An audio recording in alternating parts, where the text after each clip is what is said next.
lockdown. Every day we are seeing, hearing, learning about distressing stories of hunger, despair across the country. And food distribution, as we know it, has gone through some truly testing times. We live in a world where despite advancement of all kinds of people are going hungry. While this is on rise, so is the possibility of mitigating it as well. The three panelists joining us today are providing this through their work on the ground every single day. These individuals and the groups they represent are leaving no page unturned in their effort in ensuring no one goes hungry. And of course, the work is not there easy. The challenges are plenty. In this session of reality check on food and ration, we will understand how lockdown restrictions, logistical barriers, and geographical difficulties throw unique challenges to all citizens. Uh, our first panelist today is Puneet, who has been in the social sector for past 10 years, along with his organization Surya Foundation. Puneet and his team of active volunteers have been able to feed around 20,000 people by providing them food packets and have distributed ration kits to around 1,000 families across Bengaluru, Belgaum, and Chennai. He is part of the COVID-19 response task force for the state of Karnataka. Our second panelist, Mathanmi, has been coordinating relief efforts in the Kamzong district of Manipur, ensuring the supply of dry ration and other materials to more than 2,500 families in remote areas. And our third panelist, Vishwani Marwa, has been coordinating delivery of essential items with Robin Hood Army, a volunteer-based zero-fund organization that works to get surplus food from restaurants to the less fortunate. During the COVID-19 lockdown, they have been focusing on delivering essentials to senior citizens and susceptible members of the society, completing more than 800 plus requests across India. We welcome you all to this evening's discussion. Thank you, our wonderful panelists, for joining us. From carrying sacks and sacks of ration to mapping the remotest areas where the food is not reaching the vulnerables, you folks are doing some exemplary work on the ground. And it's not easy, not for you, not for the people who need food to do this impossible task every day. Before we go into the discussion, I would quickly request our panelists to introduce themselves and share a little bit about their work and their background. Puneet, if I can invite you to share about Well, you. yeah. Thanks, Ashish. So, myself, Puneet, and then have been in the social sector from the past 10 years and have worked with various international aid agencies. And I mean, although my background is engineering, but my passion to serve the society is what made me to get into this sector. During this pandemic COVID-19 crisis, we have been able to mobilize volunteers, and we were also a part of volunteer network that was formed by the Department of Information and Public Relations, Government of Karnataka. We are also very closely associated with Red Cross, and through our volunteer networks, we started our work from the day 3 of the lockdown, so lockdown 1.0, which was imposed, and then till now we are able to feed around 15,000 to 20,000 people and distribute ration kits across cities of Bangalore, Belgaum, and Chennai. It was a challenging times for us though, because of the movement restrictions and all other kind of restrictions that were imposed. But yeah, I mean, relatively we feel that we have done a pretty good job, although we are not able to reach to each and every needy people. So Thanks, Puneet. Uh, Matanmi, uh, some Uh, words uh, from you. yeah. Thank you, Ashish, and thank you, Puneet, for taking the lead. My name is Mathanmi Hongyo. I'm currently in a district called Kamjong district of Manipur. It's one of the bordermost eastern border of the country. And I'm an alumnus of Delhi School of Social Work. So I have had a past experience working with Seva Bharat, ABDP Kashmir. And then after that, I came back home and started this young organization called Recognize, Rise, and Empower Association. So we had been working towards relief of COVID-19 pandemic after lockdown. Since Puneet said after 3-4 days, I started working after 5 days of it. Yeah, and then we have been traveling in a terrain that is so dangerous, as well as the roads are so small, with a truck called Shaktiman. I don't know if anyone of you are aware of it. It's a truck that has been disbanded by the Indian Army. So we have been traveling with that in a distance of around 40 to 50 kilometers from the district headquarters with a very young volunteer group of around 7 people. Yeah, and then uh, we have been able to reach out to more than around 15,000 people. So that has been the biggest blessing in this lockdown. And then the biggest takeaway from all of this is the community's participation as well as the community's blessing. So I hope to share more in the next few minutes. Thanks, Madanbi. Vishwani, welcome to the session. Uh, So, to give a background, so the Robin Hood Army is a volunteer-based organization. We have a network of about 50,000 plus Robins across India, and we follow a hyper-local model. So we do have volunteers spread out all across the country. Similarly to Puneet, my background is actually in marketing and F&B, but I've been associated with the Robin Hood Army for a few years now, and I've been on the field as a Robin. Currently, I'm more part of the organization team, which actually seeks to get in requests and deliver help to those who need it. As you rightly pointed out, in COVID-19, we launched an initiative called Senior Patrol, which is for the senior most citizens of our society. So actually, similar to both my fellow panelists here, we also began work fairly early into lockdown because we had suspended our food distribution drives. And हमें बहुत actually requests आ रहे थे because people suddenly got stranded. So we used to get requests, let's say somebody was in Bangalore and their elderly parents were in Kanpur. And उनके requests आते थे that, can you deliver grocery or some medicines or some help? And वहाँ से ये Senior Patrol का जो initiative सारा हमने शुरू किया. And that's how it's began. And it's been almost 2 months now. And across India, we've managed to successfully complete 800 plus requests. And it's really been quite an experience. Thanks, Vishwani. Puneet, we would like to hear from you. What has your experience been on ground? What have you been doing over the last 2 months? And usually, how does your day look like? So, I mean, from the past 2 months, honestly speaking, in the initial days when we started going onto the field, it was, really scary. Imagine you coming onto a world where there are like no people, no flights, no trains, absolutely no vehicles moving around, and you can't even see people. At least with my experience, I couldn't even see people coming out to the terraces. So, that is when we started the work, and that is how the situation was in Bangalore in the first week. We were given tasks to work with the local police to in order to enforce strict lockdown. Parallelly, we also started working with the volunteer network. We actually did not know that there might be a food crisis. It is only eventually, as the number of days progressed, over the next 1 week or 15 days, we found out that people are running short of basic supplies, including medicines, whatever the so-called essential services, people were running so short of it. So that is where, on one side, we'll have to ensure that we will be able to reach. We will be able to attend these requests. On the other side, we'll have to also support our frontline warriors, which are the hospitals, like doctors, including the police and the BB, the municipal corporation staff and all. So we designed a two-pronged strategy. One is supporting our frontline warriors and supporting the underprivileged. So we got ourselves divided into teams, and then we started talking to the donors and started raising funds, and we started. I think if I'm not wrong, we were the one of the first NGOs who delivered the PPE kits to the hospitals.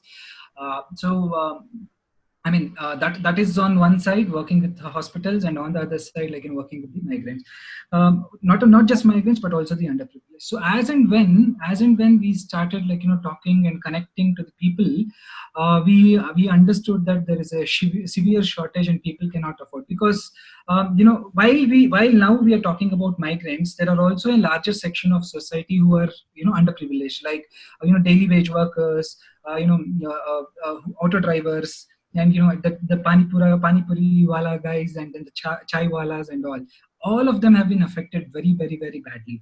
So that is where we thought we will target, and then we started working with the government very closely and started identifying pockets where the need for this ration kit would be. Coming to your question again, how would my day be? So I mean, there are instances where I have attended requests late night also, 10 o'clock, 11 o'clock. The advantage that I feel that I had is I had the backing of the government, where I had been given passes to move around for food distribution and ration supply across the city, which enabled me to travel elsewhere in Bangalore and across the city. So then I mean, I used to start my day at 9 o'clock, go to the local police station, report.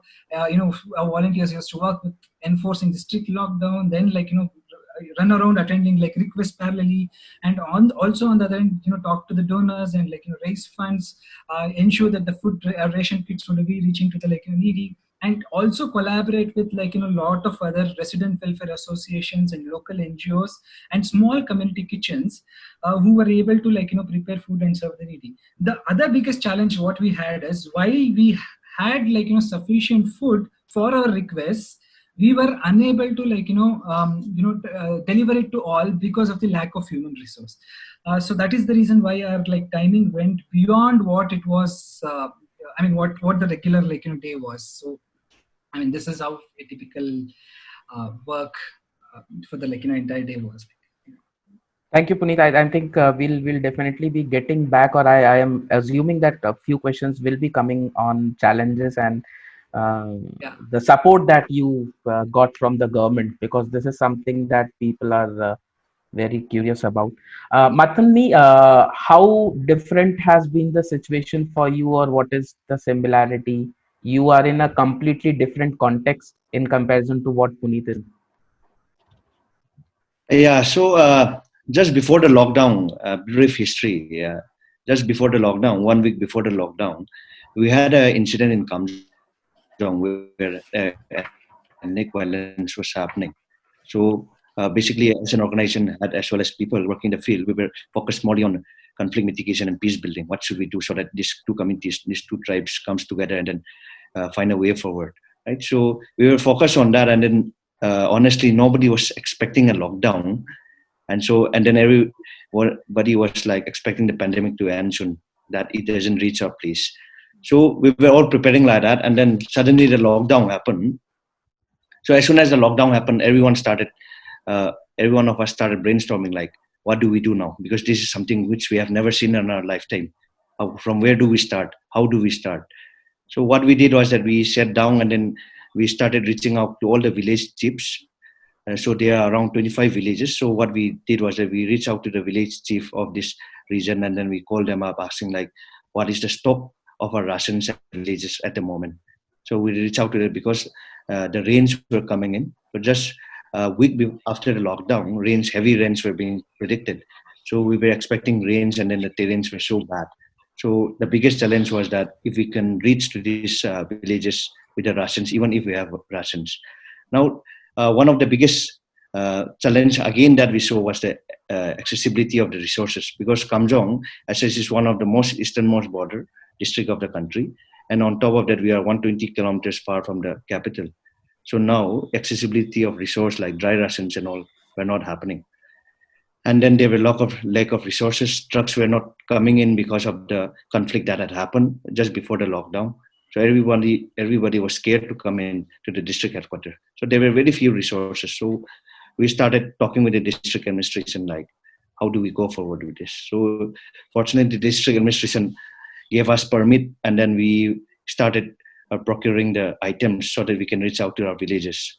And again, that we see the biggest challenge. Again, another challenge was the migrants which were coming in from the state, intrastate in itself.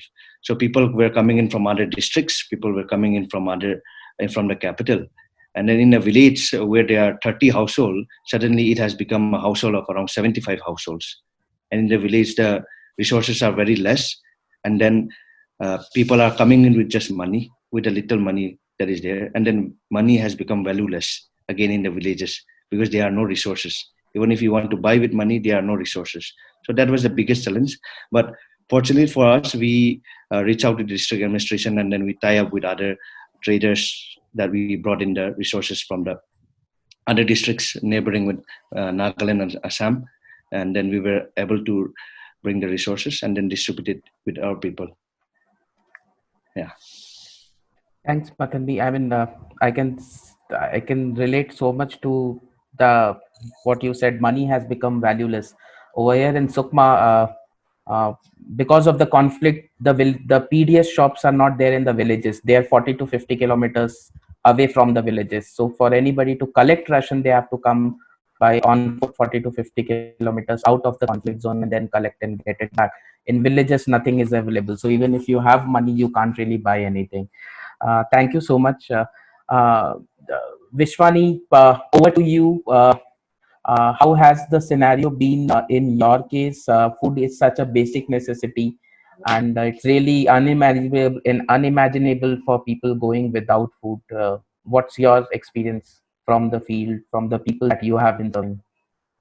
So obviously when I speak on behalf of all our Robins all across the country who've been providing relief. And I very similar to the things that Puneet brought out as well. I think the common challenge that I can say that we all would have faced here is definitely the resources bit.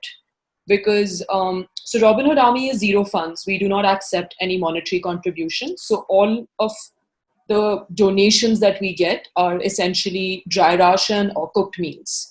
So we simply, our job is we come in and we distribute the food. And right from whether the Calcutta, so our volunteers are called Robins. So, you know, even when we're coordinating or on the WhatsApp group and trying to, you know, provide the relief, there was a lot of, so we didn't actually have the advantage of the e-passes, etc. So a lot of volunteers had the challenge of transportation, of figuring out the actual movement. And the other thing is, so where we have the advantage is because we've been doing this for a few years, we already have our clusters and the people we serve in place. So, you know, initially kya hua tha, lockdown mein our volunteers would get calls and say, you know, bhaiya idhar bahut zarurat hai, ya idhar bahut zarurat hai. So obviously, because we've had a relationship with them in the past, we could manage to reach out to them. But specifically speaking about senior patrol, now because we're serving the senior citizens who are anyway very vulnerable to COVID-19 and, you know, they have to take extra care. So there was different kind of challenges, I would say, that one also being, I don't know if anyone else has faced this, I'm sure they have, is actually, Ashish, the authenticity of the requests. तो क्या हुआ था कि हमें to actually be 100% sure that यहाँ पे मदद चाहिए versus, you know, is it really something that they've just heard? Because, you know, there's panic everywhere and people just reach out and say, you know, we need help as well. So already we have limited resources and जैसे lockdown बढ़ता गया, वो resources all limited होती गई. Whether this is ration, you know, in volume decreasing, or it's even our volunteers. So as the lockdown kept extending, I would say these are issues we kept facing.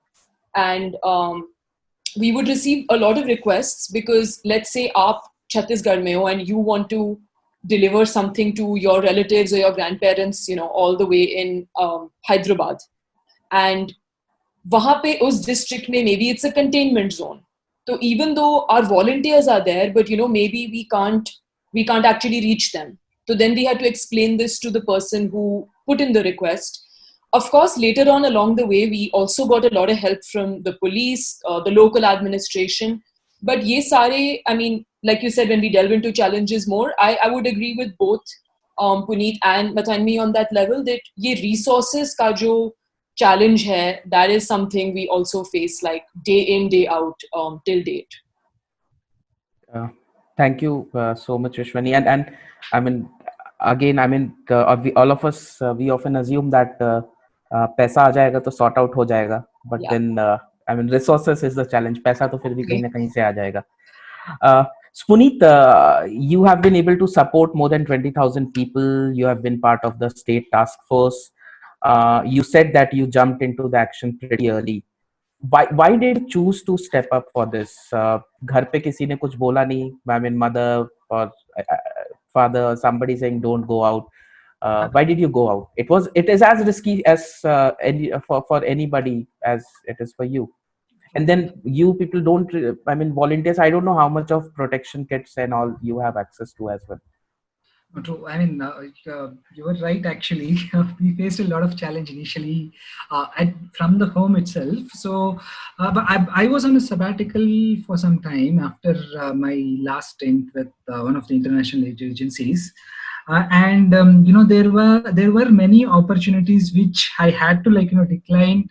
Um, uh, for example, I had got an opportunity to work with Folk for Education in Afghanistan, and I had got an opportunity to work in one of the war zones.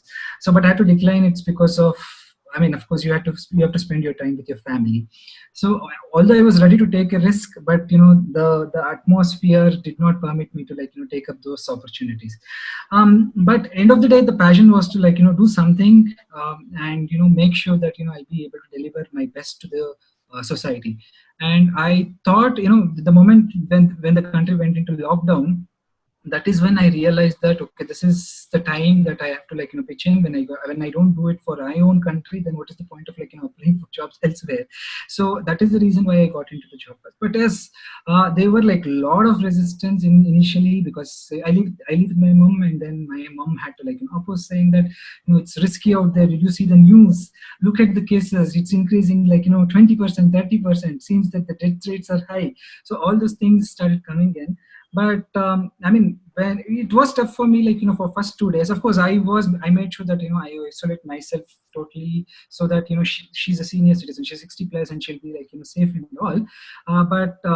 But still, I had to go out, because one thing I noticed is, if not we, then there would have been very less. I mean, ideally speaking, how many volunteers have actually done some credible work in the country during this time? It is a handful of very few of them, right? So it is all the will, and that is the reason why we went out to do this. And we got support from the police and then other things. And as things progressed, and I was able to showcase my work, and I also got appropriate permissions. And then the other advantage which I had is I met many doctors in the initial days of the lockdown, for the first 2 weeks, where they are actually suggested me preventive measures in order to protect myself, because I'm a volunteer. And that time there was talks about this hydroxychloroquine drug, and being taken for the volunteers and all. So yes, I did take a dosage of 10. So I mean, it's like it was challenging initially, but later on I made sure that I'll go with the flow, and now things have got adjusted. That doesn't mean volunteers are not susceptible to not being infected and all. It's just that I mean, I feel it's if they're if they're able to take proper precautions enough, then they'll be able to definitely do more work. The other reasons, what kept me thinking in my mind is, say, I mean, fine, if I get infected, that is fine, but I do not want to infect others in the name of, I mean, for the passion of helping people. You can't be a super spreader, right? So that is the reason I ensured that whenever I was going out, I'll be wearing masks and gloves, and then social distancing was maintained. Especially there was one incident where an old age home of approximately 30 people, who are about 65 plus and 70 plus, they were running out of dry ration kits. There was a request that came in. It was a distress call, actually. So we went there, but there was nobody. I mean, all of the people who were there in the house were 60 plus. So what we did is we delivered the ration kits in front of their house, and we told them that please sanitize it, use sanitizer, clean it, and then take it inside. We dropped it off, and then we came back. So these are the kind of precautions which we have taken, and so far we've been able to do a good job. And yeah, I mean, things have gone right now. Great, thank you so much. Matanmi, आपको डर नहीं लगा कभी? You didn't feel afraid? Uh, you feel, I mean, 80 kilometers on a daily basis, Shaktiman में, I have heard of Shaktiman. Sometimes the security forces bring it in Sukma as well. So what makes you continue doing what you're doing? It has been more than 2 months now. Yeah. So I'm afraid. Obviously, everyone is afraid, right? And then again, the place where I am, we have 100 kilometers of porous border with Myanmar, and then we don't know what is happening in Myanmar. Nobody knows how many cases are there, and then who have been infected or not. So Myanmar again is a very dicey country in itself. So with that 100 kilometers of porous border and then the villages all around the borders, it was a very risky job. But I think the test of our character as an individual, I think in times like this, it comes out like what do we want to do and why we want to do. So it was a huge challenge. It was raining in some place. It was very hot in some place. So sometimes when you find a river, you just jump down in the river after a hot sunny day, right? So I mean, it was very challenging. Terrain-wise, it was very much challenging. And my young volunteers were there, and then you have to be a leader there, because the moment you show signs of some nervousness, or the moment you sign some signs of that, okay, it's panicking. If you start panicking, then the whole work that you're going to read gets jeopardized. So it was really a test of our characters. And then fortunately to my young volunteers, they had done a wonderful job in helping us out. But it has really been a blessing to meet thousands of people being grateful for what you do, and then they giving back to you. So I'll just give you an example that most of the villages, whenever we go to our villages, they give us back with fruits, with vegetables, or whatever we have, so that we can give back to the place where we are coming from.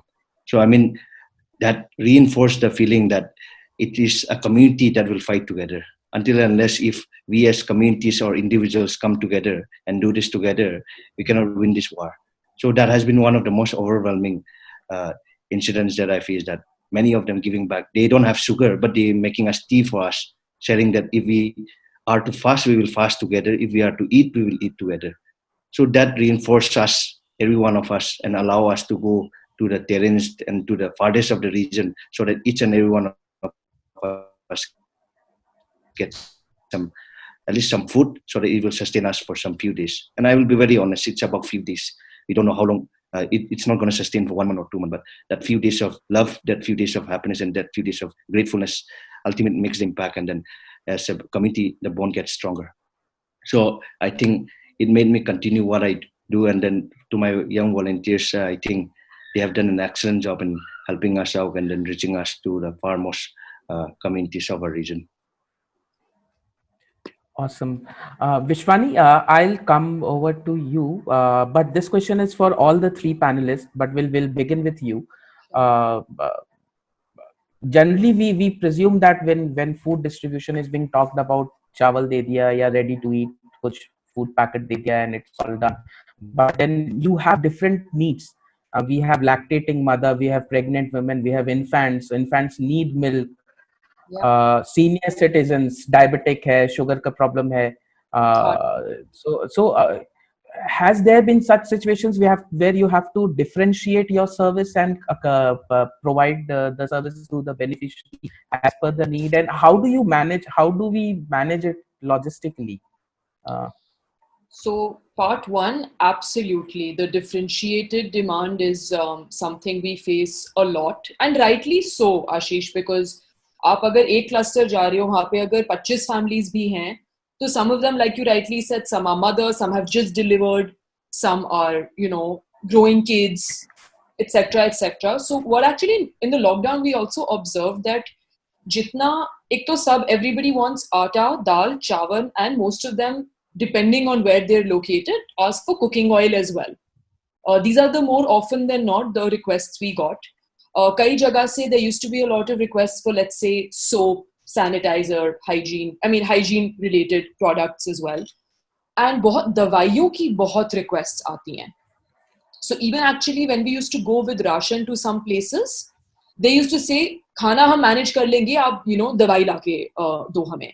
So logistically again, I would say that we are extremely blessed and lucky that हमारे volunteers were such a tight knit, and were so well scattered that even within a locality or a district, like if there is an urgent request for something, the person will make sure that wo chahe, like Puneet said, late at night, early in the morning, they do their best to manage and accommodate that differentiated request and deliver it. So I think हमारे लिए वो थोड़ा सा, I won't say it's been very very easy, but it is relatively easier for us to manage. Also, Ashish, we serve a lot of people regularly, तो हमारे कुछ relationships already हैं clusters के साथ. तो कई volunteers को already पता था lockdown में कि अरे यार इस area में, इस locality में ये एक दादा दादी रहते हैं, इनको ये problem है, इनको ये जरूरत पड़ेगी. तो उस anticipation में भी we had that maybe little bit of head start कह सकते हो.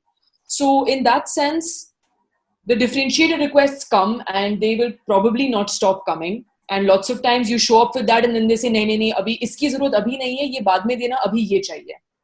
So in some cases we can manage it, in some cases we cannot. And yeah, it's a bit imperfect in that sense, but we do, however best we can serve them. Yeah. So back here in our place, the government has distributed 2 months of extra ration. So ration includes usually rice and cooking oil and soya bean.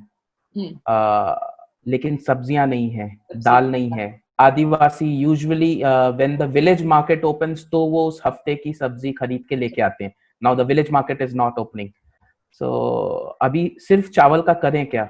I mean, we have a community nearby our place, and they have 120 kgs of rice lying in their homes because the government has given. But then हम आप कैसे करें? So it's more of a logistical thing. Mathan, I mean, how do you differentiate? What are the different needs with respect to the food distribution in your geography? Yeah, so what we basically distributed was rice, dal, and sanitary soaps, right? So according to the terrain-wise, as well as according to the distribution, according to the number of girls and boys available in the villages, the demands get changes also. So in some villages, many were asking for sanitary pads, right? So which we were not, it was not part of our relief work. So again, what we tried to do was that, or we did a small research also. So whenever we go, our volunteers also take a small survey. What are the things that they would need, or what are the things that they need immediately? And what we did was that we come back, and then again, the next day we reach out to district administration as well as the people from the communities, if they are going back to their villages, and if we can send it back from the district headquarters to the villages. So we try to coordinate it through the volunteers. So it's mostly on a need basis. And then through the small survey form that we have for different villages, we try to identify the needs, but we are not able to give them all. So because of lack of resources as well as the availability of the so example, there's this food called ngari. So it's a fermented fish, right? So in the borders, usually people eat this in their food, and without this, they are not able to eat food. So many of these people ask if they can provide us, instead of dal, if they ask us if we can provide ngari, that is a fermented, right? So the food habits also, again, it plays a biggest role. But yeah, that's the thing. We were not able to give everything, but according to need basis, example, sanitary pads or medicines, if they need it from the pharmacies from district headquarters, we try to reach out with people who are going back to their villages, and then we send it through them, and we try to do that. Yeah. Thank you. So, I mean, volunteers doing a survey for need assessment is definitely a good idea, so that you're better planned when you come next. Puneet, what are the different needs and how are you managing that? Yeah. So I mean, in the first lockdown phase, so we had come up with an idea called survival kits for COVID-19 crisis. In this kits, there were like 19 list of items like tur dal, cooking oil, tea powder, ragi flour, green gram, horse gram, groundnut seeds, rice, wheat, chili powder, salt, tamarind, fried gram, bathing soap, washing soap, and toothpaste. So we had consulted with our, with officials and then these people who can, guide us as to how much does a family of 5 need. So what we did is we procured kits. We procured kits in the first phase, having all these items as mandatory. Say, for example, if there were some philanthropists who gave donation of say some 200 kgs or 300 kgs rice. We did not go on distributing just rice. We made sure that we collect these 19 items which are essential, and then make it into a kit sort of thing, and then distribute it for a family. And one kit will ensure sustenance of family of 5 for 15 days. So this is what we did in the initial days. And during when the lockdown was extended for the second time, of course, we made sure, because it was again a 19-day period, we made sure that we will collect these kits again, and then we also distributed. But parallelly, there was an order from government, which said that from Food Corporation of India, NGOs can directly procure rice and wheat at subsidized rate. It cost 22 rupees. It was available all over the gardens. So what we also did is, we understood that rice and wheat are essentials. In order to amplify and help more people, we procured more than 3 or 4 tons of rice and wheat directly from the Food Corporation of India, having this order for the NGOs. So this is how we made it, but we couldn't actually customize the kit individually to say, for example, I mean, it would have been really ideal if we had done that, basis on the need of a diabetic patient or basis on the need of a lactating mother as such. But it was all these things which we did was generic for a family of 5 people. But cool. Thank you so much. I mean, I must say कि आप लोग की planning बहुत सारे government department से भी better and not, but I mean, yeah, when you see it on the ground, we are seeing a lot of plans being failed. So, folks, there are well-meaning individuals and organizations, corporate heads who are attending this webinar either through the Zoom call or through the FB Live that we're on. And one of the common questions that is there on most of their minds is what each one of them can do to make the situation better.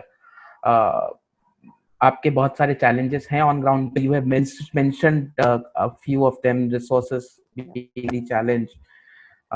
So could you specifically share what would be the best way to support on ground, and how can people help you, or how can people help in their surroundings as well? What should be the strategy for them? We'll go with we'll continue with you, Puneet, for that. You're on the screen. Yeah. Okay. To put your question right, you mean to say that how can people support us now? Yes, for this situation. Okay. So with the migrants going back to their natives, I partially see the food issue problem being resolved, at least not to the full extent, at least to a greater extent. Mm-hmm. And I'm talking about my experience in Karnataka and Bangalore. But the challenge still remains in terms of supporting the frontline workers. Although this topic is food distribution, ration kits, I understand, but whatever the support is required now is with the frontline workers as a priority. And second thing is, there are still a lot of migrants who are stuck in their construction sites and they couldn't even afford any money to go back to the natives. Talking from the Karnataka context, the trains that are right now, just Shramik trains which are going back to the natives, all are available, not free of cost. They have to pay. Of course, some governments are saying that they will be paying and taking back their their respective citizens of the state, but they are unable to provide afford train tickets. So each train ticket, say for example, a train today morning, there were close to 1,563 people who went to Bihar from Bangalore, and that each train ticket costed around 950 rupees to 1,000 rupees. But the problem was, the biggest challenge which I see is these migrant workers, most of the migrant workers are unable to afford even this 950 rupees to 1,000 rupees. While this is one situation, and on the other situation, there are big builders and landlords and all who have had these migrants who have been taken care of them. they're not letting them go back because they want to kind of like ensure that the construction is complete, and they'll have to also get their business on back to right normal, right? So the thing what we can expect from the people who are willing to help us is identification, assessment.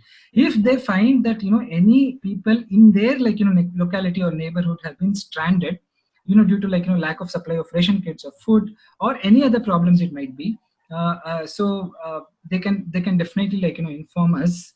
When you say inform us, of course our number is there on the website, and then there's a big Telegram group also, which we are close to 600 to 700 volunteers. They can inform us and the request will be attended. This is one. And on the other end, if there is any issue of people who are stranded without any food or ration kit, they can contact the nearby police station. Of course, in Bangalore, at least police people are doing a good job. If so, the government, as I speak now, is still supplying ration kits. It's coming through Labor Department. It is also coming through Police Department, and on the other end, it's also going through MLAs and local area corporators.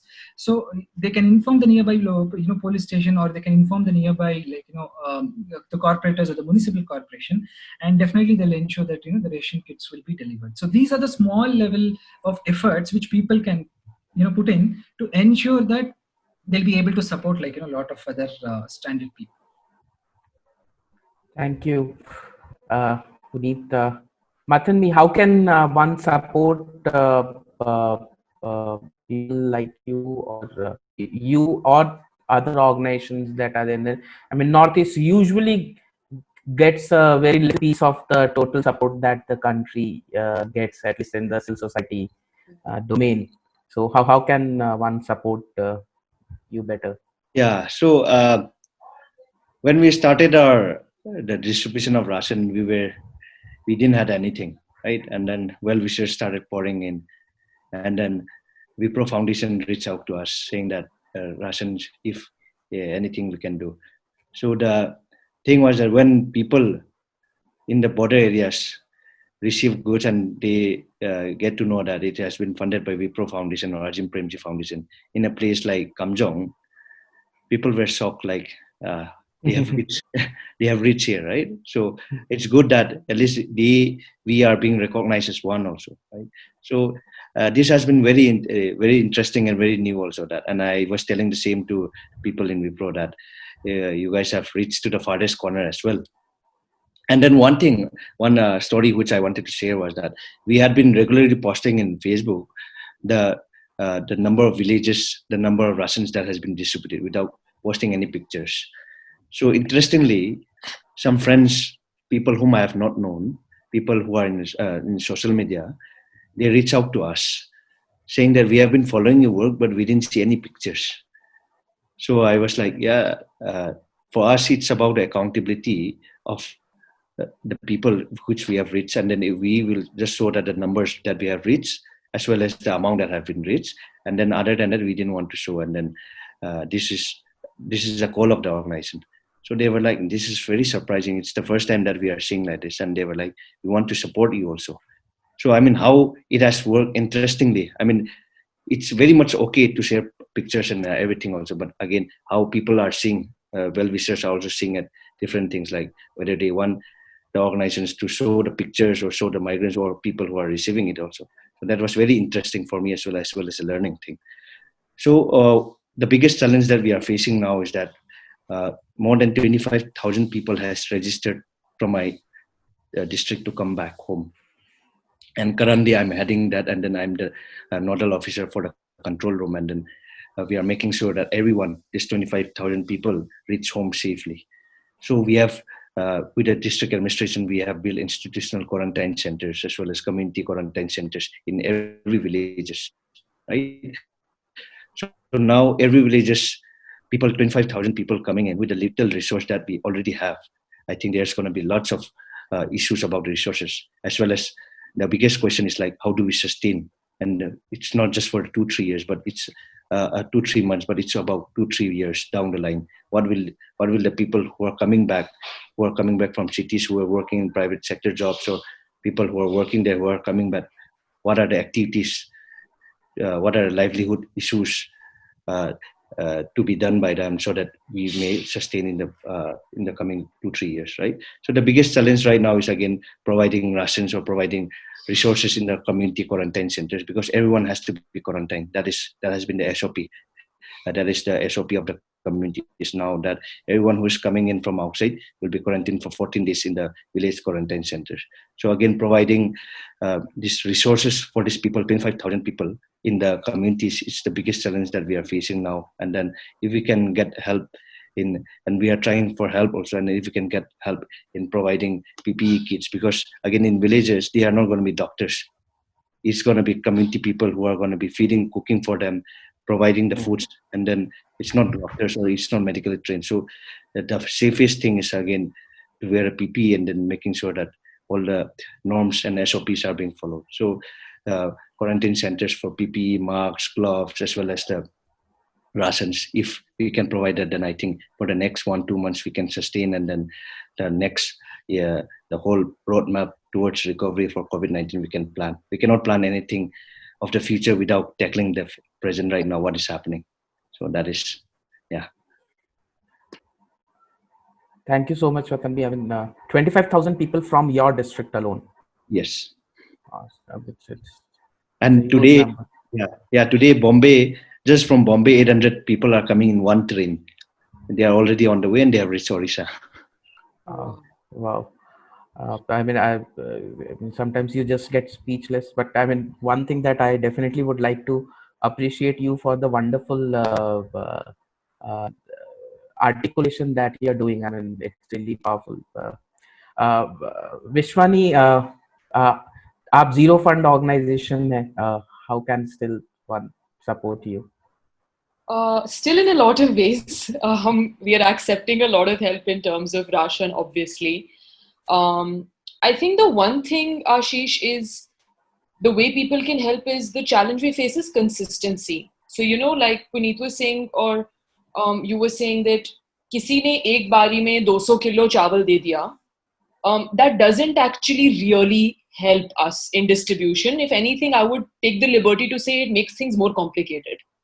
Because like you said, sirf chawal pe to koi, nobody's going to survive.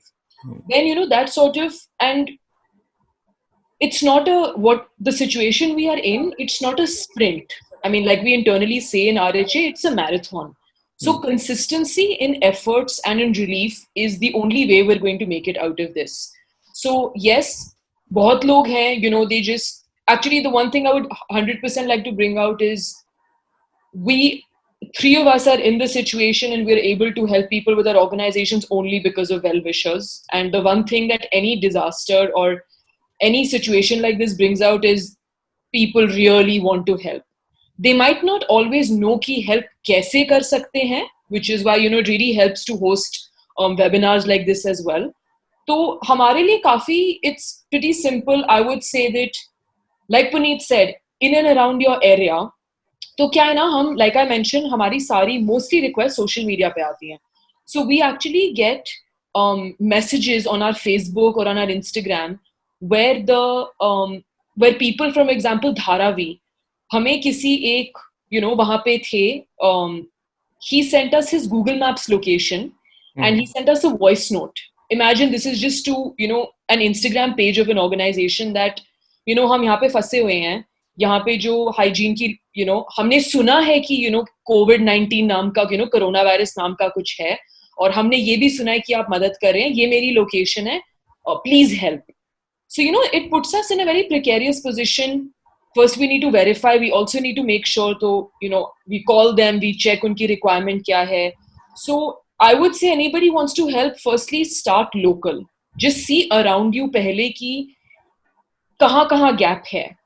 This could be even somebody under, like, again, I am remembering this incident. Somebody actually messaged us from Gurgaon, which is it's Delhi NCR. And he was just a resident of some society. And he said, मैं evening walk के लिए जाता हूँ और मैं एक flyover के नीचे देख रहा हूँ पिछले 3-4 दिनों से कुछ migrant laborers वहाँ पे हैं. मेरी जितनी मदद हो सकती थी I've done, but अब मैं sustain नहीं कर सकता हूँ, तो I'm reaching out to you people. आप कुछ कर दो. So I think everybody on their individual level, if they can just map out and identify, obviously everybody has limitations. We are in an ongoing extending lockdown, and like you guys said that it's not getting any better anytime soon, as awful as that is. So I would say ki if anybody wants to help us with identifying more people. Everybody's goal over here is to help more. Those are the only kind of numbers that really matter to us. And secondly is on your own individual level. Once you've identified, I would say consistently, instead of giving us, either you say ki 3 hafte ka ya 3 din ka, because it's long term that really actually makes that difference. This is not to say ki koi ek bari mein agar 100 kilo de de to that's not okay with us. But I would say consistency is one thing that is really really important right now, and assessment ki help actually kidhar zaruri hai. Thank you, Shwani. So we have some questions coming in from the attendees and the audience on Zoom and on FB Live. So this question, I'll just post these questions in front of you. So this first question is for Vishwani, and the person wants to know, with many senior citizens living alone, has there been instances of them being left lonely, depressed, or in a very bad condition during the lockdown? वैसे भी it's more of a lonely scenario in Delhi. We have heard a lot of stories of lonely senior citizens in Delhi, and how can one address this challenge? Yes, unfortunately, a lot of queries we, जैसे again, I think an example would be the best way. We got a request in an area in Chhatarpur in Delhi, and वहाँ पे ration का request आया था. वो भी ना तो, I mean, जो senior citizen वहाँ पे थे, उनके relatives से नहीं आया था. This actually came from their neighbor, and they said कि हम लोग अपनी कोशिश जो इतने दिनों से कर रहे हैं, she was a really old lady. She was about 80 plus. They said अब हम नहीं कर सकते, तो आप लोग please, इनकी बेटी किधर है? She hasn't, bothered contacting her. कहाँ stranded है? And when we reached with the food, she broke down. And sometimes all they need, जब हमारे volunteers वहाँ पे even deliver करने जाते हैं, they just want to talk to you. They just knowing mentally कि somebody has come to check in on them, or we sometimes we make sure कि हम उनका number ले लेते हैं और बोल देते हैं कि कि कोई form भरे ना भरे, आपको कोई जरूरत हो emergency तो आप हमें directly call कीजिए. So definitely loneliness is something we faced across. मतलब मेरे दिमाग में भी कम से कम नहीं तो 50 ऐसे instances या stories आ रही होंगी from Pune, from Udaipur. Interestingly, Ashish, we got a few requests जहाँ पे senior citizens के relatives are actually frontline workers. So we got a request in Ahmedabad जहाँ पे जो बेटी थी, she is actually a nurse and she is serving COVID patients. So she is in self-isolation. So the mental state, and she had a little baby daughter who was alone with the dadi or the nani at home. So un cases mein, more than just, I think, the physical relief, it's also just knowing somebody's here to check on you and just kind of talk to you. So this is something we have faced. I can literally say pan India. I can't even say कि ये हमने दिल्ली में ज़्यादा देखा है या कहीं और देखा है. Sometimes we got extremely, I can remember this one very sweet request that a father was stranded in Bangalore, and he said कि मेरे father का birthday है, जो obviously is very very old. He said आप कुछ मत कीजिए, आप सिर्फ society के नीचे जाके balcony में उनको बुला दीजिए just to wish him happy birthday from my side. It wasn't about delivering medicine or grocery. It was just to reinforce that somebody is there and we'll get through this. So definitely, like you said, obviously senior citizens anyway face this COVID or not, and I think this particular pandemic has made it even worse. In terms of, I would say to whoever's asked the question, if you want to help, again, just even if it means आप एक round पे जा रहे हो अपनी society में, अपनी colony में, just to ring the doorbell and just check on some of, the dada dadis or whoever live there, like, aapko kuch chahiye. Trust me, what we've realized in these 2 months is sometimes just that is enough. They might not even ask you that they want something, but just to check on them is extremely important. I think knowing that you have somebody around you to Yes, take care is that is critical right now. is far strengthening than providing anything. Yeah. Thank you for this. So we have this question from Saurabh Srivastav. Um, I think it would be more relevant for Puneet and Matanmi to answer. The question is, in smaller towns where the e-passes concept doesn't work well, how can volunteers coordinate with the authorities? Puneet, you can go if you want. Yeah, I mean, I would like to give you an incidents which happened on 14th of April, if I'm not wrong, where I got a distress call. This call was it was in a small village which was like 40 kilometers away from Bangalore. So the actual problem was there was an couple who were stranded at home. Both of them were blind. There used to be a relative who used to come there as a. I mean, he or she used to help them to go out and kind of like take them to like classes or their work. But because of this lockdown, they were like all separated. Unfortunately, the neighbors also weren't able to support to that extent. Reason being, they themselves, that entire like small town or village was, I can say, they belong to a weaker section of the society. They themselves needs to be helped, but it was like much appreciative that neighbors supported them to an extent. So they kept calling me, from like 11th, 12th, 13th. I got back to back calls saying that these are people who are stranded, like they really need help, they really need support. And at that time we had passes to just travel within the city of Bangalore. It was issued by the Bangalore City Police. We were unable to go out. Then we at the border, then we understood the seriousness of the situation, and even the neighbors also said that we are running out of supplies, we ourselves are unable to survive. Then how can we ensure we'll be supporting others? So that is when at the border check post, it was a what do you call, a tough task to convince the police that we were going there. Of course, with all our activities work which we showed, they actually let us out of the city, and then we went there and we delivered the ration kits. And as Saurabh had to mention, it's an enormous challenge in towns, and relatively small towns and villages.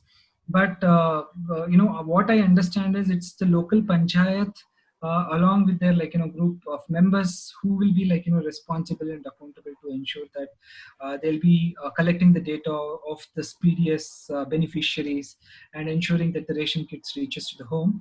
But it's a bit sad situation in villages and towns, because what I've noticed is they are deprived of whatever the basic facilities are. Maybe Matanmi can speak more about what is happening in villages. How did you get to travel across the small villages and towns as such? Yeah, Matanmi, what's your insight into this? So the challenges for us was to go through Assam Rifle checkpost, right? So yeah, we have a lot of Assam Rifle outposts in our district, so we had to cross around at least 7-8 of them. So in some checkposts, the post commanders are very kind, and then they offer us tea. You guys must be tired, and then they offer us. They let us pass properly.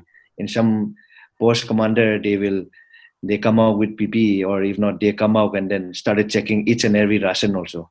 So challenges, it's quite there, because again, the border is also very porous, and it's their duty also. But sometimes it gets overwhelming that when you're going and when you're tired, and then again you have to go through the whole process of telling your name, telling your identity, and then telling the things that these are ration kits, these are rice, these are dal, that you are carrying, nothing else. It becomes very overwhelming also. So the challenges is just on that. Other than that, the district administration had allowed us free movement for the relief work. Yeah. So. Okay. So there's another question for you. That in urban and rural part of Kamjong, what I mean, how people are affected because of shortage of food. I mean, do the people in rural areas in over there have better food security? I mean, as far as I know, in Sukma, I mean, I said that the government only provided rice, but the truth is also is that कि आदिवासी को बहुत ज्यादा फर्क पड़ा नहीं. वो जंगल से अपना पत्तियां तोड़ के, फल तोड़ के, वो अपना वेजिटेबल्स तोड़ के अपना खाना तो मैनेज कर ही रहे हैं किसी तरीके से. So yeah. Yeah. So Kamjong is a rural district, right? It's a hill district. Okay. It's a hill district, and then fortunately the food habits has been that the tribal. It's a tribal district, so they have been existing with nature, and then it has been the leaves. There are many natural herbs, natural leaves that they survive on, other than ration and dal, right? So in terms of food, the main concern had been about rice and dal. And then the sabjis and all the jungle, and again the season, for every season there's a food, and then tribals have identified the food that they can eat during this season, so it was easier. So recently just mushroom season has started, so it's a delicacy example, right? So the main concern again in this rural parts of Kamjong is morely on rice and dal, as well as basic amenities like soap, right, and then disinfectants, and then sanitary pads, as well as other things. Yeah. Okay. Thank you. So this is another question that is for all three of you. It would be great to have your opinion, although Mathanvi has already shared his opinion on that. So the question is from Raj Mohan, that would cash deposit into the beneficiary account via bank transfer be a faster and more effective way, and also lower the logistic cost of delivering help? Although you said that money has become valueless. So what's your take on it? And then we'll go to Puneet and Vishwani on the same. Yeah. So since as an organization we are collaborating with the district, and then we are the nodal in a mother NGO for my own district, which the district administration has identified. So it's easier for us to procure goods and then procure materials and bring into the district in collaboration with district administration. So district administration has been very kind, and then they have helped us so that it reaches to each and every villages, each and every household in our district, right? So yes, bank transaction is much more better for us also, and then we can, according to the estimate, we can make procurement from other districts, and then collaborate with other district or organizations as well as district administration, and then bring it to the district. Mm-hmm. Puneet, your thoughts on this? Yeah, I mean, if I have understood the question right, it is about, it's my opinion about the cash transfer to the beneficiaries directly. Yeah, direct benefit transfer is what we are talking about. Okay. Yeah. So yes, I mean, I feel that, it helps somewhere. One of the reasons is, I mean, again, another example, the rickshawalas or the autowalas in Bangalore, they recently government of Karnataka announced a package for them. Of course, I mean, my opinion is it's very late. They should have announced it in the initial days of the lockdown, because these lower middle class people, I mean, it's like no offense meant to anybody, but these lower middle class people, who are self-sustenance, they wouldn't even come and ask for help. It's like they want to be self-dependent, and it's a question of prestige and all which comes into the picture. So while we were we had gone to distribute ration kits to many slums and all, we had to identify, and we had to give it to the beneficiaries who also have asked us for. But on the other hand, we also found that there are many lower economic classes people who are running out of it, and then we had to identify, and based on our intelligence and understanding, we had to support them. So what happened is, recently Karnataka government announced a 1,600 crore relief package to auto walas, and then barbers, and people who have been affected by this lockdown, whose businesses have been shut. So I mean, while I was having a conversation with few of the rickshawalas 3 days back, the opinion was it is really beneficial. Why? Because having money will in turn get access to the resources which they can obviously buy and then sustain their families. It would have been possibly difficult during the initial days of lockdown because of the mindset of the people, where one is like the question, the barricades, the questioning by the police also, and on the other end the restrictions that were in the bank, because long queues and limited working hours. It would have been challenging in the initial days, but now it's like fine. Obviously, money will help you to buy resources. Thank you, Puneet. Vishwani, your thoughts on this? You're on mute. So obviously we are zero funds, so direct bank transfer to us is not an option. I understand for some people it does make it a little bit more complicated, but I think I would agree with both my fellow panelists here that in certain cases, yes, it might be a faster or quicker way to provide relief. But I think it's extremely case to case and location, and like Puneet pointed out, mindset specific as well. I don't think it always will give you it always go right, basically. But Yeah, I mean, there has been a discussion around dignity of the receiver, and doing a cash transfer is for the lower middle class and for the BPL families is a more dignified way of receiving the packets in hand on your face sometimes, and they are reluctant and many a times. Thank you, folks. Again, this question is for any one of you, if you want to answer. From Liz, a very simple yet very powerful question. A lot of individual efforts has been going around. So how can those of us at home support such such efforts of food distribution? There are stories of how people are cooking at home and contributing to food distribution, and it is happening across in every large and big pockets of the country. So how much is of it is feasible, and how much of it is safe as a practice? What do you suggest? I mean, any one of you can answer, or all of you can go one by one. Puneet, why don't you start? You're on mute. Okay, sorry. Well, I mean, I'll just finish in 1 minute. So Atria Foundation in Bangalore has come up with an initiative. They've served more than like 10 lakh meals till date. So the thing is, they also realize that they cannot, everything they've done it through the charitable trust and foundations. They realize that this can't keep going on, where they'll be raising funds or like putting in their own money and then distributing it to the food. So I mean, we were in talks with them, and the idea sounds pretty good to me, although it's not being implemented till now. We are still in talks. So they'll identify pockets of apartments with units of 200 or 300 flats plus. And the thing is, the request is each apartment or each flat people or a family can support with 1 food packet daily. And the packaging and the food, the packaging and the distribution the packaging will be done by the Atria Foundation, whereas the distribution will be ensured by the volunteers. So, taking 1 meal out of your home every day is not much. It's like taking a drop out of an ocean, right? So this is one way where we can see community pitching in, community coming in. That is one. And also there are still many more community kitchens who are serving thousands and thousands of people even now. So a simple small help procuring these community kitchens or through the volunteers, say 50 kg of rice or 50 kg of wheat or any other essentials will also do the help.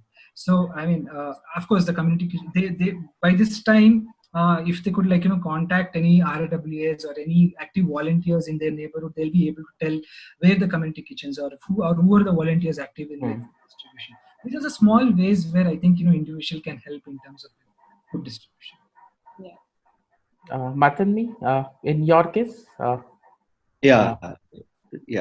So I think it's so important to help organizations as well as people who, if you are staying at home and if you want to help. But other than that, what I had in mind and what I believe is that if we can start with our neighbors, it will play a huge role in containing this, and then how community plays as a role.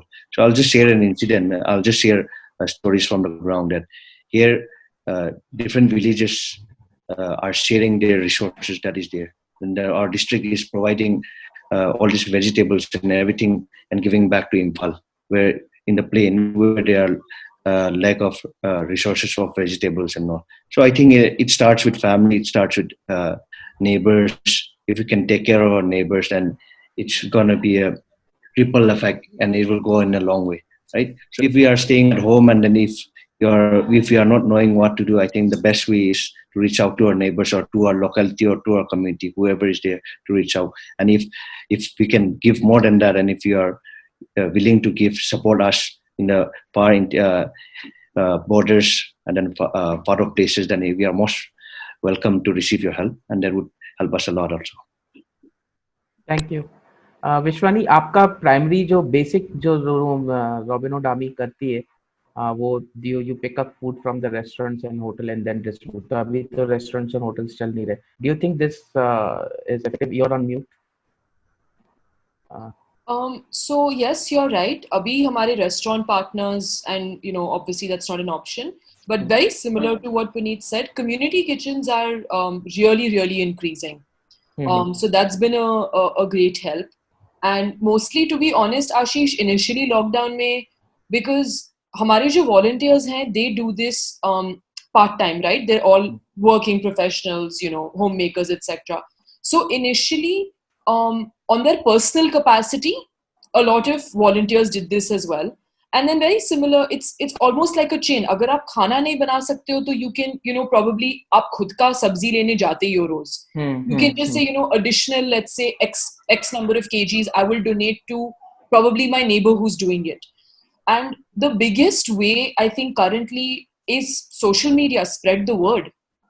Because that's the one thing, like we all know, everybody currently is online all the time. And I can actually say this from experience, because हमें जितनी requests or जितनी help, actually, I think Mathanmi might agree with me over here, is you just don't even know from which corner of the country who will want to help which other person in another corner. And just spread the word. You have access to, organizations, आपको पता है. Otherwise, just throw out questions as saying, हमें so many times just messages आते हैं, I want to help, I don't know how. They probably don't even know RHA का full form क्या है, हम करते क्या है, उनको, they just थोड़ा बहुत read. Sometimes, we also get messages from people in their regional languages. It's absolutely amazing that we have almost, we have so many people just following us who just want to help. So I would say, even if you can't physically cook or give some raw material, just spread the word. You have no idea kahan kab baithe somebody will be able to help. Okay, thank you. So we are in the last 14 minutes of the session, and I have 3 questions before we close the session. So this question, a lot of people have asked, and it has been asked to Puneet. So where did the government fail, or where have been the gaps? What they could not anticipate, or could they have done better, in your opinion? Okay, so there are approximately 8 lakh migrants in Bangalore. Just 8 lakh just in Bangalore, and this is the the registered beneficiary is only like 69,000. So that means if I start distributing ration kits to the people, to the registered labor department, registered from the labor department, then I have only 69,000 names. The biggest challenge is, how do I identify the remaining 7 lakh 20,000 or 21,000 odd people? Okay, so that is one. So the data was not proper. The registrations were not. It was not proper. But the reason, because of the cross-state migration movement, people from North Karnataka would have come to Bangalore just for a large-scale construction work, and they would have gone to some other city. But very few people were aware, and they have registered with the labor department. And talking about other thing is the interstate travel of the migrants. There are so many migrants who have come from other states like Bihar, Jharkhand, Odisha, UP, and they have not registered at all. But I'll have to really appreciate the government initiatives recently about One Nation, One Ration Card.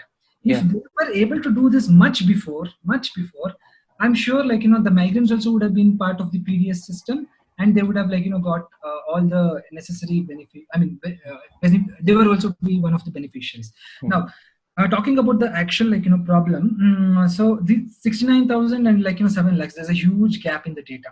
And now what happens is there are multiple departments which are doing it.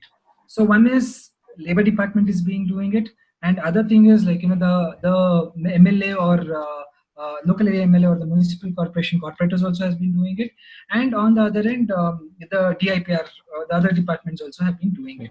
So there had to be a coordination amongst these departments so that there would not be a beneficiary would not receive double two ration kits rather than duplication of ration kits rather than so that it could have actually been focused on giving it out to large number of people.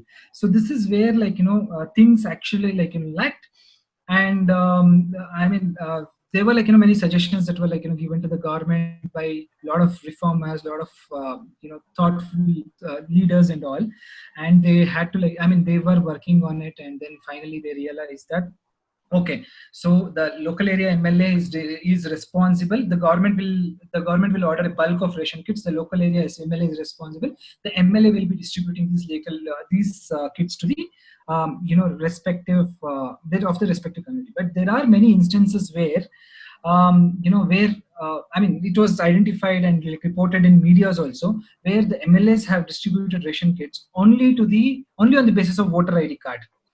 It became almost like a political game rather than going to the needy. It became it was more of giving it to people to please the voters.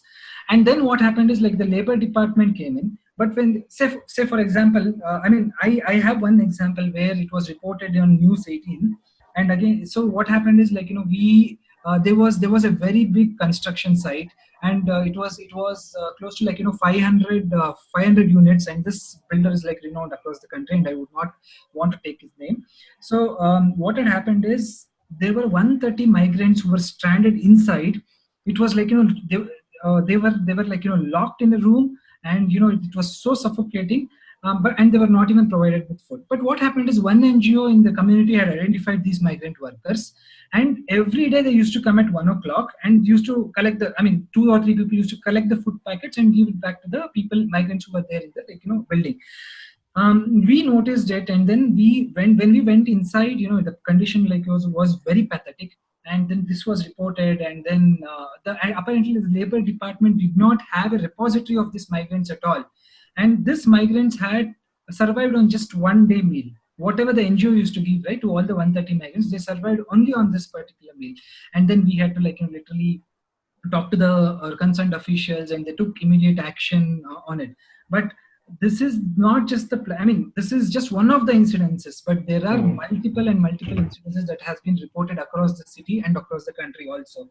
So I believe that this one nation and one ration card initiative has to continue even during, I don't know whether it is valid and how long is it valid for, but this initiative should continue, and the responsibility of the migrant should be on the onus of the builder who have employed. At least when I say responsibility, at least providing them basic food and ration kits. So these are the challenges which we have, and this is the actual situation on the ground. But again, I'll really have to appreciate the government efforts in terms of doing, what they could do, but they could have been a little more streamlined and strategic in providing the relief materials to all. Because 69,000 and 7,20,000, you see the wide gap, right? So yeah. This is of my opinion.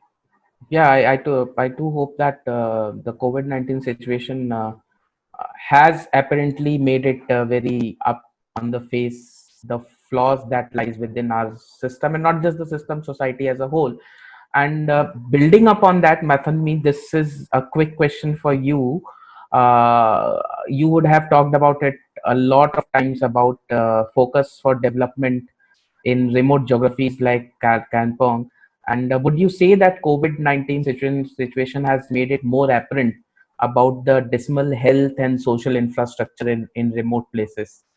And do you see any hope for future as well? Since we now अभी वो बिल्कुल आंखों के सामने है कि भाई ये स्थिति है, ये हालत है.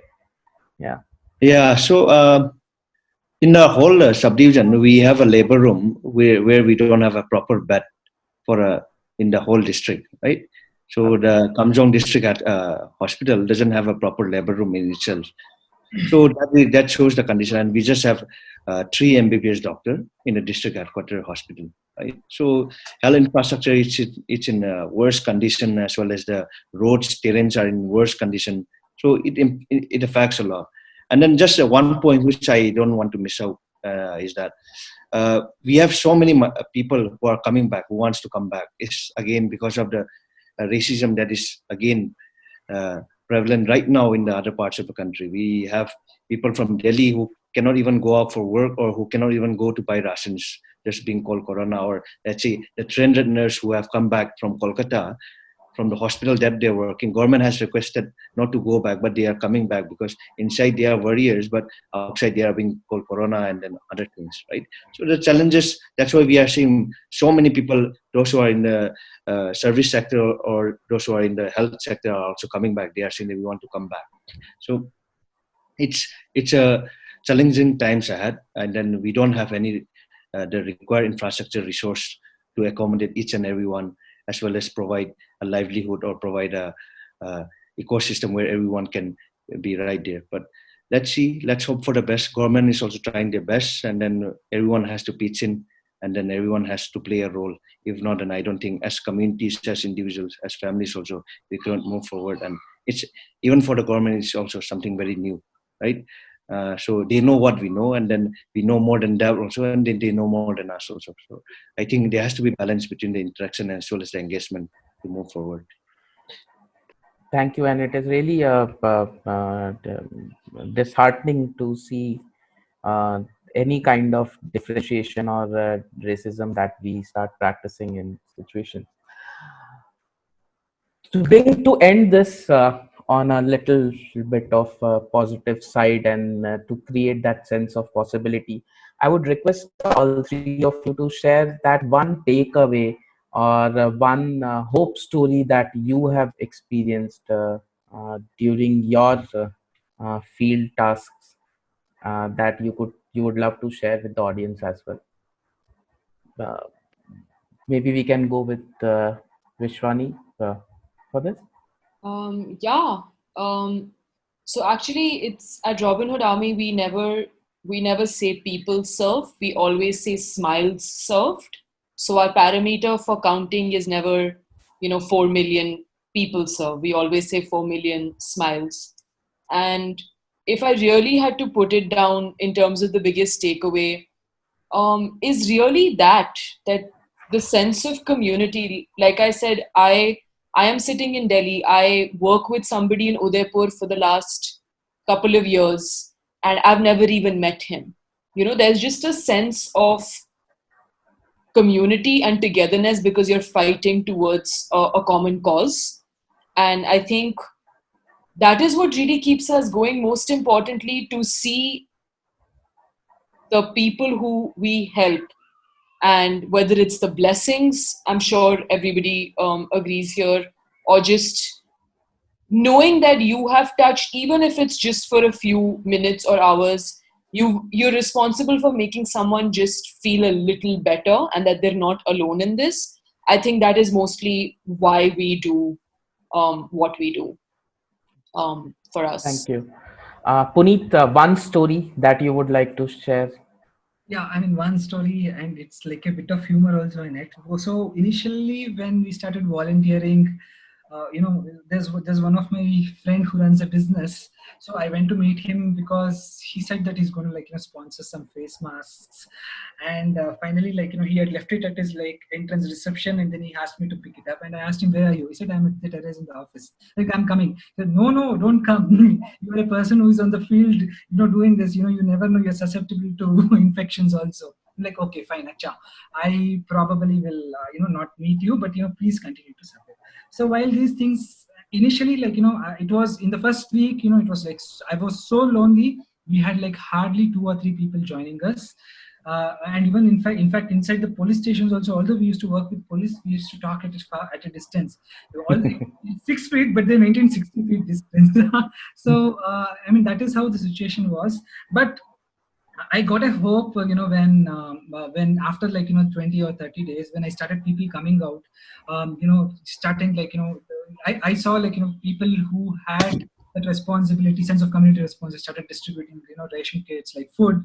The number just grew in every day by day, and by the end of say for example, by the end of April, by the second week of May, I know at least more than some 300 to 350 people in my own area who are that active social responsibility volunteers. क्या बात है?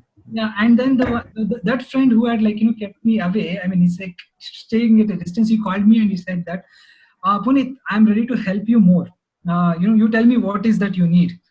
I told him, hey Bhare bhai, you said that you are susceptible to infections, and you are like staying away. I said, you have been volunteering from 30-40 days and nothing has happened to you. What will happen to me? Yeah. So that is when I mean, he also started, and his brother is also volunteering with us. So I somewhere feel very proud and happy that I've shown the path, so that more people can actually come in and join and help the neighborhood and communities. Thank you so much. Matanmi, one Yeah. story, somebody you met on the ground, Yeah. that. So when we first started our relief distribution, we went to a village called Bumpakulan. This was the first village that we went. And then I had not gone home for 30 days, and then it's been almost 3 months now.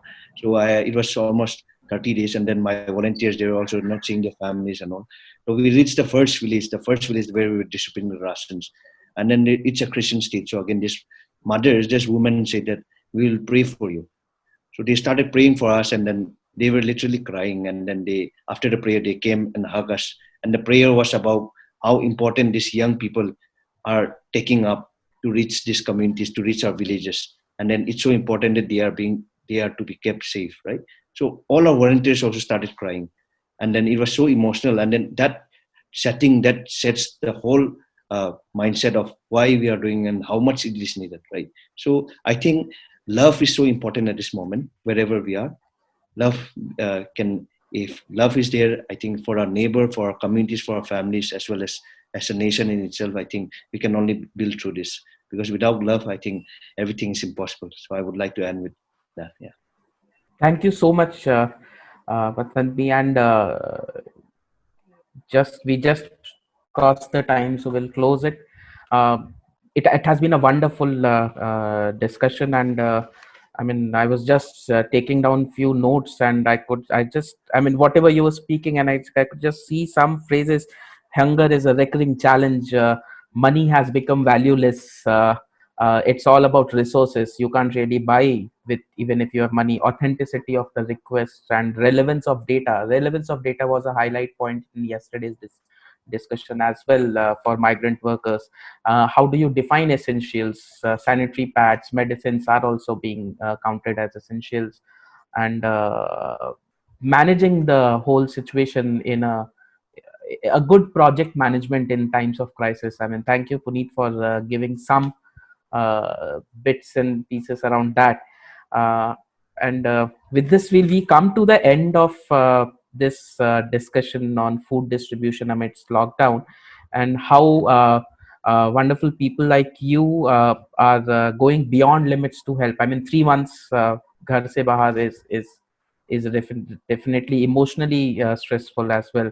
And we are proud and inspired by all the work that you have been doing. And thank you for joining us as panelists, giving us a reality check on the issue. And thank you to all the audience for joining us, engaging with the panelists. Thank you for the questions that you have asked. And we look forward to another session tomorrow on the health infrastructure, the third part, the third crucial element of the COVID-19. And we look forward to seeing you there. We have Sunita ji, Dr. Ramnath, and Tanya from Maharashtra, Assam, and Uttarakhand, respectively, sharing their stories from the ground, moderated by Khushbu, who is the co-founder of Mantra for Change. Thank you, folks. Have a good day and keep us inspiring. And we'll reach out to you with any questions that audience have Absolutely. asked and any information that you think would be relevant for the people to be shared. Yes. Thank you so much.